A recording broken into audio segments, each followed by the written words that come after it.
창세기 41장 37절로 43절의 말씀을 보도록 하겠습니다.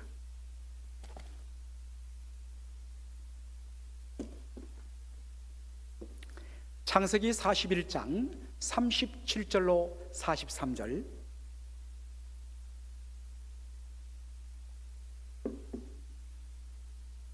한 절씩 교독하고 마지막은 한 목소리를 읽겠습니다.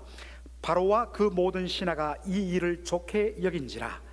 바로가 그 신하들에게 이르되 이와 같이 하나님의 신이 감동한 사람을 우리가 어찌 얻을 수 있으리요 하고, 요셉에게 이르되 하나님이 이 모든 것을 내게 보이셨으니 너와 같이 명철하고 지혜 있는 자가 없도다. 너는 내 집을 치리하라. 내 백성이 다 내 명을 복종하리니 나는 너보다 높음이 보좌뿐이니라.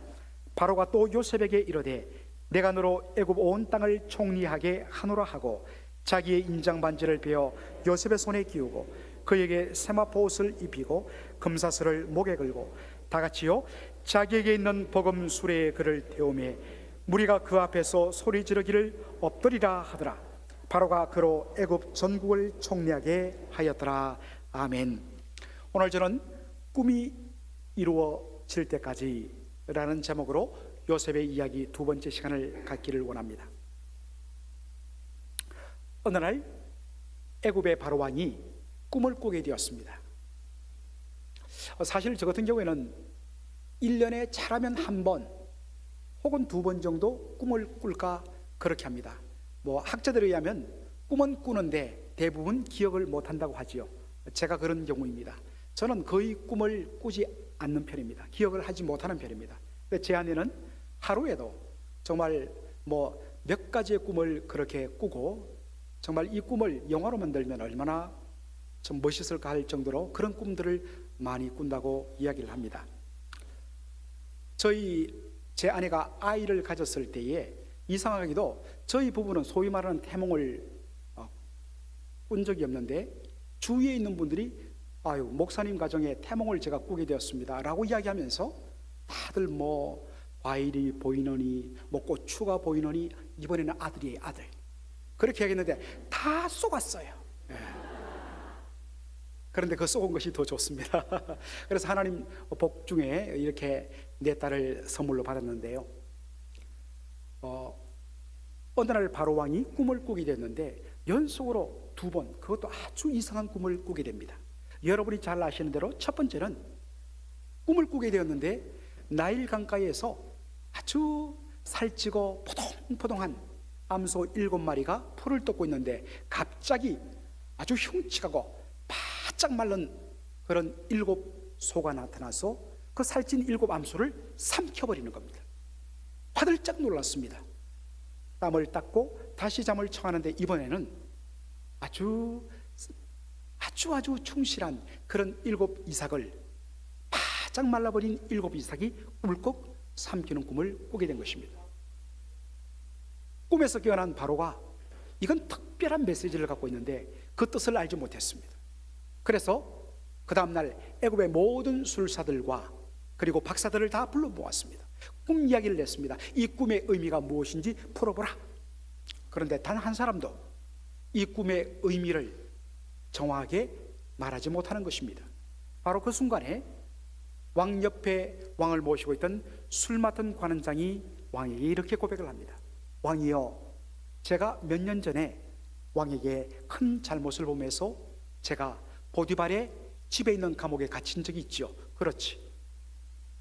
그때 저와 함께 떡 맡은 관원장도 함께 갇혔는데 어느 날 우리 두 사람이 동시에 꿈을 꾸게 되었습니다.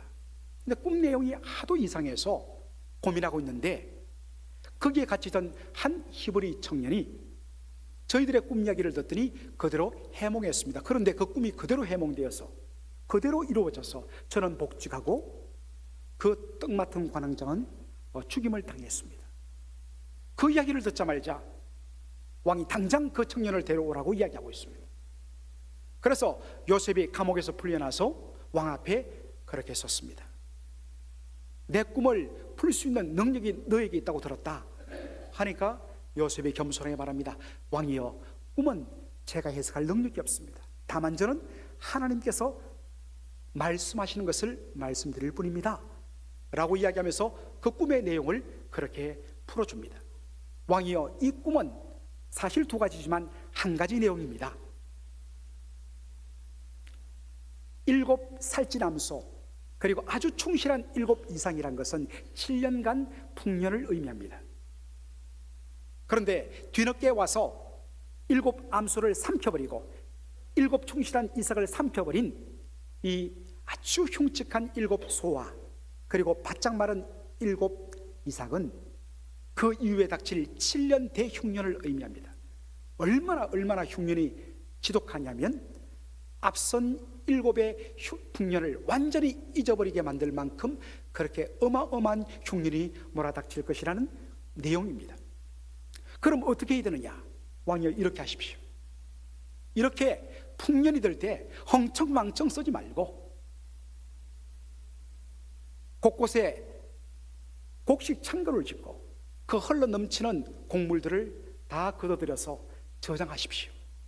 그렇게 하면 7년 대흉년을 대비할 수 있을 것입니다. 이 이야기를 들었을 때 무릎을 쳤습니다. 38절에 그가 이렇게 이야기하죠. 바로가 그 신하들에게 이르되 이와 같이 하나님의 신에 감동된 사람을 우리가 어디서 얻을 수 있겠는가? Can we find anyone like this man, one in whom is the Spirit of God? 하나님의 영에 감동된 이와 같은 사람을 우리가 어디서 찾을 수 있느냐 하면서 자신의 인장 반지를 빼어서 요셉의 손가락에 끼웁니다. 이 인장 반지란 것은 단순한 보석 반지가 아니라 바로 왕이 모든 조서를 발행할 때 찍는 왕의 옥새입니다. 그러므로 인장 반지를 빼어서 넘겨주다는 것은 나라의 모든 통치권을 요셉에게 다 위임한다는 뜻입니다. 그리고 왕이 입는 옷을 입히고 왕이 타는 수레를 태웠습니다. 그리고 요셉이 갈 때마다 모든 사람이 그의 앞에 엎드려 절하도록 그를 국무총리로 삼았습니다. 모든 사람이 요셉 앞에 무릎을 꿇을 때에, 엎드려 절할 때 여러분, 요셉의 마음속에 무엇이 떠올랐겠습니까? 그렇습니다. 그가 17살에 꾸었던 두 꿈, 사실은 한 꿈이죠. 그가 꿈을 꾸고 있는데 형들의 11단이 바로 요셉의 단 앞에 나와서 엎드려 절하는 꿈이었습니다. 또한 하늘의 해와 달과 11별이 요셉의 별 앞에 와서 엎드려 절하는 꿈이었습니다. 바로 그 꿈이 13년이 지나서 현실이 된 것입니다. 여러분, 요셉에 대해서 많은 설교를 들으셨을 것입니다. 그리고 요셉하면 대표되는 것이 꿈입니다. 그래서 꿈꾸는 사람 요셉, 꿈과 비전의 사람 요셉, 이런 제목으로 여러분 말씀을 많이 들을 것입니다. 요셉은 꿈을 꾸고 선 사람입니다. 아무리 힘들고 어려워도 그 꿈을 꾸었기 때문에 하나님이 그 꿈을 이루어 주셨습니다. 여러분도 꿈과 비전을 포기하지 마십시오. 할 때 많은 성도들이 도전을 받습니다. 여러분, 이것은 옳은 말이지요. 아무리 사람이 어려워도 꿈을 포기해서는 안 되는 것이지요. 아무리 힘들어도 늘 꿈을 꾸며 비전을 그렇게 가질 때에 그 사람의 인생이 그렇게 풀리는 경우를 우리는 많이 경험하기 때문입니다. 그런 의미에서 그러한 도전은 옳습니다. 그러나 문제는 성경이 요셉에 대하여서 말할 때에 과연 요셉을 꿈과 비전의 사람으로 그렇게 보느냐, 그렇지 않다는 것입니다.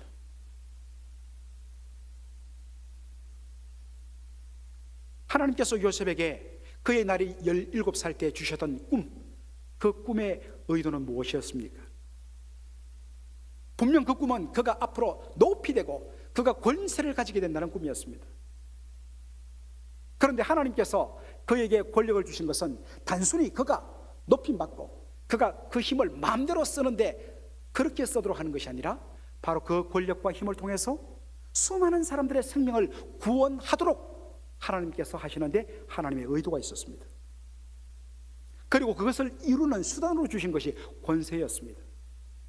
그런데 문제는 요셉이 하나님이 주신 그 꿈의 의도를 제대로 파악하지 못했다는 것입니다. 오히려 곡해했다는 것입니다.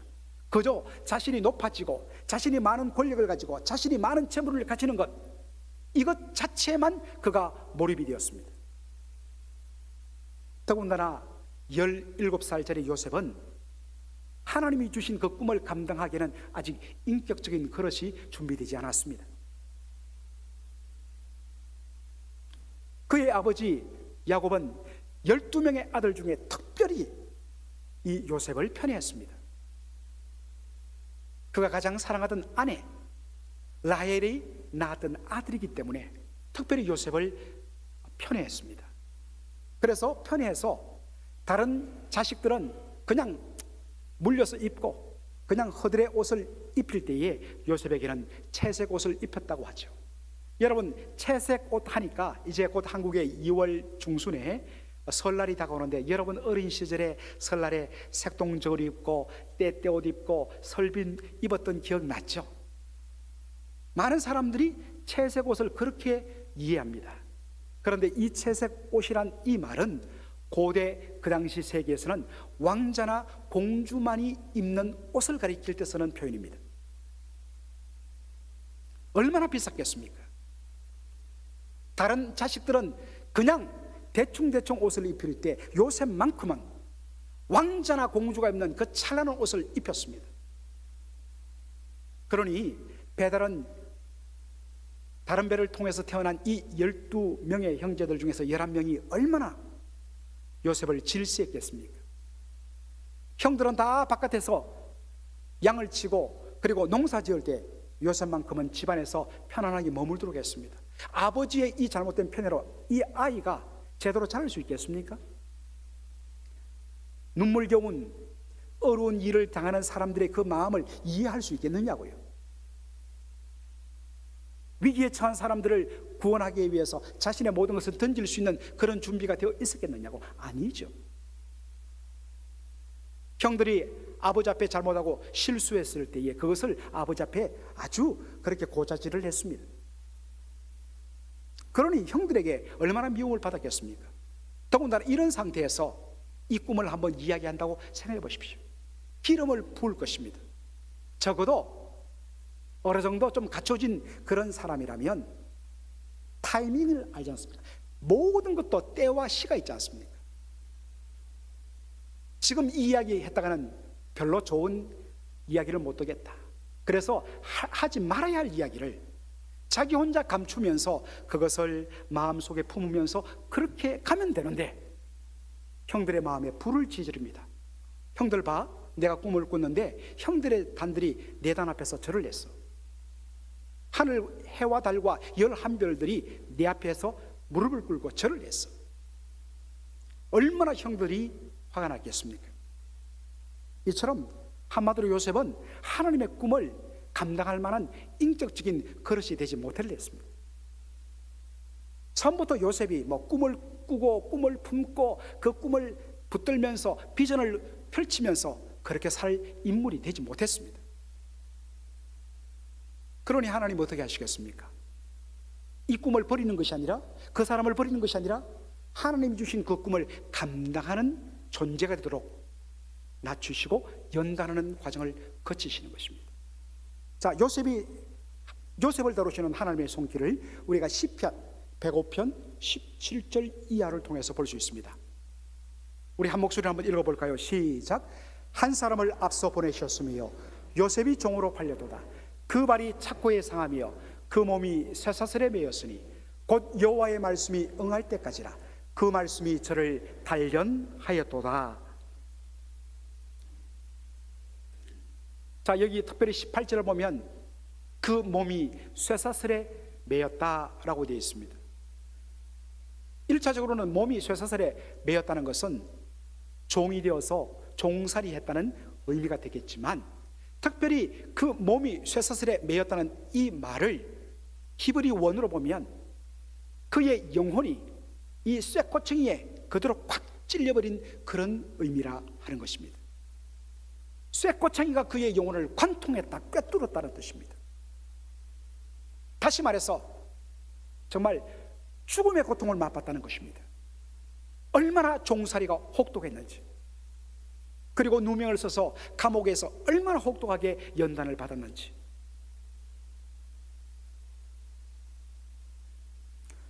그런데 이 연단의 과정이, 이 낮아짐이 언제까지 지속되었다고요? 우리는 압니다. 그의 나이 17살 때 그가 종으로 팔려가서 13년간 종살이 그리고 감옥에서 고생했던 그 시간을 우리가 압니다. 그런데 성경은 13년 동안이라고 표현하지 않습니다. 뭐라고 표현합니까? 18절에 여호와의 말씀이 응할 때까지, 말씀이 그를 단련할 때까지. 여기에 단련하라는 이 말은 광석에 불순물이 하나도 남지 않도록 완전히 제거하는 것을 말합니다. 언제까지요? 여호와의 말씀이 응할 때까지. 하나님이 그를 단련시켜서 그의 심령에 있는 잘못된 생각, 준비지 않은 모든 것들이 다 뽑혀 제거될 때까지 하나님께서 그를 낮추시고 연단하셨다는 것입니다. 여호와의 말씀이 응할 때까지. 여러분, 여호와의 말씀이 뭐겠습니까? 바로 구체적으로는 요셉을 향하신 하나님의 뜻과 계획 아니겠습니까? 하나님이 요셉에게 꿈을 주시면서 두신 계획은 무엇이었습니까? 그를 통하여서, 그가 가진 권세를 통해서 수많은 사람들의 생명을 살려내는 것이었습니다. 그런데 요셉은 하나님이 주신 그것들을 세상적 관점으로 곡해를 했습니다. 단순히 자기의 영광과 자기 자랑에 도취되어 버렸습니다. 여러분, 그렇게 되면 어떻게 될까요? 남도 죽일 뿐만 아니라 자기 영혼도 망하게 됩니다. 하나님이 어떤 사람에게 남이 가지지 않은 은사를 주셨습니다. 하나님이 이 사람에게는 다른 사람에게 가지지 않은 권세를 주셨고, 학력을 주셨고, 그리고 남들이 가지지 않은 그런 부의 축복, 물질의 그런 놀라운 축복을 주셨습니다. 그런데 그 주신 의도를 바로 사용하지 못할 때 어떻게 됩니까? 다른 사람도 죽이고 자기 영혼도 망하게 하는 결과가 됩니다. 그런 이 부분들을 우리가 얼마나 많이 봅니까? 그래서 하나님께서 사용하신 방법이 무엇입니까? 완전히 낮추어 버린 것입니다. 언제까지요? 하나님의 뜻에 온전히 항복할 때까지요. 언제까지요? 그의 마음속에 있는 잘못된 불순물이 완전히 적을 때까지. 그가 가졌던 세상적인 비전에서 하나님의 비전으로 완전히 바뀌어질 때까지 하나님이 낮추셨습니다. 그런 연단의 과정을 다 거친 요셉이 어떤 고백을 하게 됩니까? 우리가 잘 아는 창세기 45장 7절로 8절의 고백이 있죠. 하나님이 그 큰 구원으로 당신의 생명을 보존하고 당신들의 후손을 세상에 두시려고 나를 당신들 앞서 보내셨나니 그런즉 나를 이리로 보낸 자는 당신들이 아니요 하나님이시라. 요셉 앞에 나와서 두려움에 떠는, 이제 우리 죽었다라고 두려워 떠는 그의 형들 앞에서 권세를 가진 야곱이 한 말입니다. 처음에는 형들에 대한 원망, 정말 다시 만나기만 하면 내가 가만히 두지 않겠다는 분노가 치밀었을 것입니다. 그런데 이 13년의 연단의 기간 동안에 하나님이 그를 철두철미하게 낮추시고 그를 준비시켜 마침내 국무총리에 오르게 하셨을 때, 연단의 과정을 거친 후에 비로소 그는 고백하게 됩니다. 아하, 하나님이 지난 13년 동안 나에게 이와 같은 연단의 과정을 주신 이유가 있었구나. 아직 준비가 되어 있지 않은데 막바로 그러한 자리에 세우고 막바로 그런 권력을 주었다면 내가 잘나서 이 자리에 올랐다고 교만하고 자만할 것이고, 그리고 그 권력을, 나에게 주어진 그러한 특별한 것들을 오직 나의 탐욕을 위해서 쓰다가 다른 사람도 해치고 나도 망하게 할 수밖에 없었구나. 이런 이유 때문에 하나님이 나를 이토록 철두철미하게 낮추셨구나.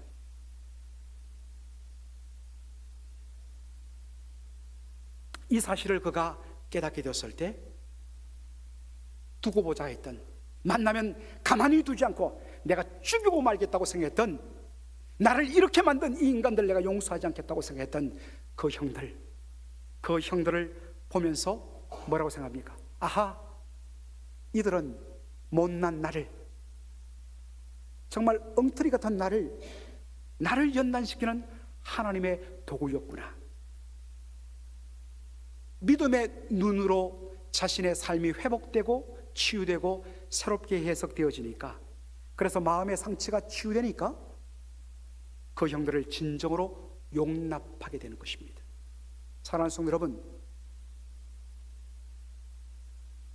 여러분의 신앙생활 중에 누구에 대해서 그렇게 미움이 드십니까? 저 사람만 보면 내가 미워서 견딜 수가 없다 하는 분 있지요. 물론 1차적인 원인은 상대방에게 있을 것입니다. 그럼에도 불구하고 내 마음속에 그 사람을 향한 용서와 그 다음에 미움의 마음이 회복되지 않는 근본 이유는 어디에 있을까요? 여러분의 마음이 하나님의 은혜 가운데 녹아지고 상처가 치유되지 못했기 때문에.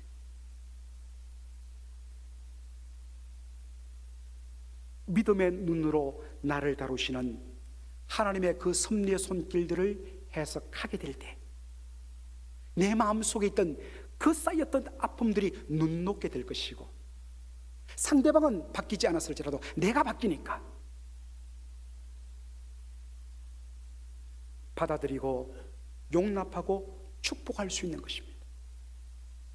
이런 의미에서 우리가 우리의 인생을 다루시는 하나님의 손길들을 믿음의 눈으로 해석해내는 일이 얼마나 중요한가를 다시 한 번 더 여러분과 나누기를 원합니다. 사랑하는 성도 여러분, 하나님은 당신의 사랑하는 자녀들을 결코 그냥 내버려 두지 않습니다. 혹독하다, 가혹하다 할 정도로 어떨 때는 하나님께서 철두철미하게 다루십니다. 왜 그러실까? 그것은 우리가 하나님의 자녀이기 때문입니다. 더군다나 우리 죄인을 구원하기 위해서 하나님의 독생자 예수 그리스도를 희생시키면서까지 피로 값주고 사신 하나님의 자녀이기 때문에, 하나님의 아들의 생명과 존재가 걸려있기 때문에 우리를 포기 못하는 것입니다. 사랑하는 성도 여러분, 여러분의 자녀가 나가서 개망나니 같은 짓을 한다면 여러분, 내가 창피해갖고 사람 앞에서 내가 저 녀석 부모란 것을 드러내기가 창피해갖고 여러분 그 자리에 피하시는 부모가 있습니까? 죄송하지만 여러분은 생물학적 부모일지 몰라도 진짜 부모 아니에요. 창피하더라도 저놈의 자식 살리기 위해서 멱살 잡고 끌고 와서 통곡하며 울면서 어찌하든지 고치려고 여러분 매를 드실 것입니다. 왜요? 내 자식이고 내가 부모이기 때문에. 하나님 아버지는 우리가 하나님의 자녀이기 때문에 우리를 사람 만들기 위해서, 하나님 자녀에 합당한 존재 만들기 위해서 그냥 내버려 두지 않습니다. 때로 너무 고달퍼서 우리가 하나님 앞에 소리 지르며 하나님 앞에 대항하는 경우도 있습니다. 하나님, 왜 세상 사람들은 내버려 두시고 왜 저만 이렇게 혹독하게 다루십니까? 내가 아는 수많은 사람들 나쁜 짓 많이 하는데 더 잘 되는데 왜 저는 요만큼 하나 한 걸 가지고 이럭저럭을 무섭게 다루십니까? 하나님, 정말 제가 구원받은 하나님의 자녀 맞습니까? 여러분의 일이 풀리지 않고 사람들이 맡기고 내 자녀들의 참 삶 속에 여러 가지 어려움이 있을 때 어떨 때는 신앙생활을 접고 싶고 내가 예수 잘못 믿었는가 싶고 여러분 그럴 때가 있잖아요.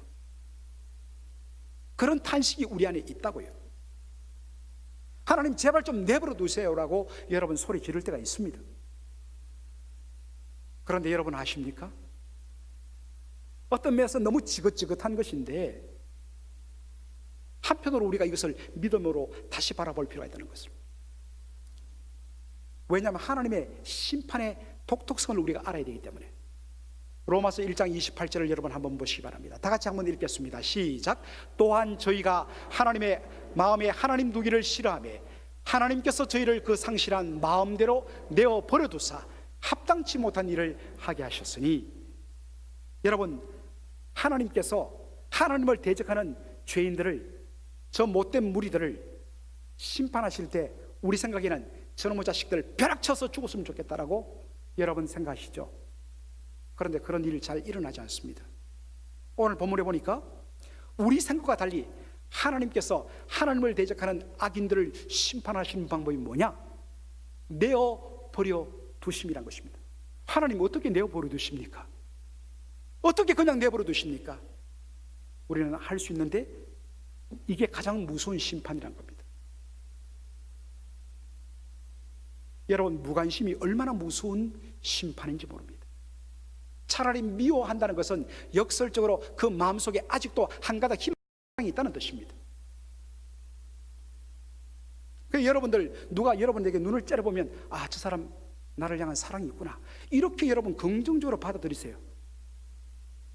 하도 안타까우니까 제가 이야기를 하는 겁니다. 그러나 여러분, 무관심이 제일 무서워요. 더군다나 하나님의 무관심은 제일 무서운 거예요. 왜 하나님께서 내버려 두시는가? 내 자식 아니기 때문에. 사랑하는 성도 여러분, 내가 잘못된 길로 가고 있는데, 예수 믿은 내가 하나님의 말씀에 벗어나고 살고 있는데 아무 일이 없다? 할렐루야입니까? 아니에요. 여러분, 두려워 그 자리에 무릎 꿇고 회개하셔야 돼요. 얼마나 무서운 하나님의 심판인지 모릅니다. 역설적으로 하나님께서 간섭하고 철두철미하게 다루신다는 것, 분명 아픕니다. 견딜 어렵습니다. 그러나 분명한 것은 뭡니까? 아하, 내가 하나님의 자녀구나. 세상 사람들은 말도 안 돼 라고 이야기하지 못하지만 우리는 알아요. 하나님이 나를 사랑하기 때문에 그렇게 다루시는 것을 우리는 고백할 수 있습니다. 고난과 연단은 세상 사람들이 보기에는 정말 저주 같은 내용일 줄 몰라도 믿음의 사람의 눈에는 하나님께서 나를 여전히 사랑하시며 나를 여전히 포기치 못한다는 역설의 언어라는 그런 고백을 여러분 할 수 있어야 돼요. 이것을 보고 이것을 해석해낼 줄 아는 사람이 비로소 꿈의 사람이 되고 비전의 사람이 될 수 있는 것입니다. 사랑하는 성도 여러분, 여러분 가운데 있는 남들에게는 말하지 못하는 여러분의 가정 속에 있는 그런 아픔과 고통을 하나님의 손길로 해석해낼 수 있는 여러분 되시기를 주 이름으로 축원합니다. 또한 여러분이 남들이 가지지 못한 그 무엇을 가진 것 있습니까? 그것을 무엇을 위해서 사용하시겠습니까? 자기를 높이는데, 자기를 드러내는데, 혼자 호의호식하는데 서실 것입니까? 아니에요. 이것을 주신 하나님의 의도를 여러분 깨달아 제대로 주의 영광을 위해서 헌신하시는 저와 여러분 되기를 주의 이름으로 축원합니다. 아멘.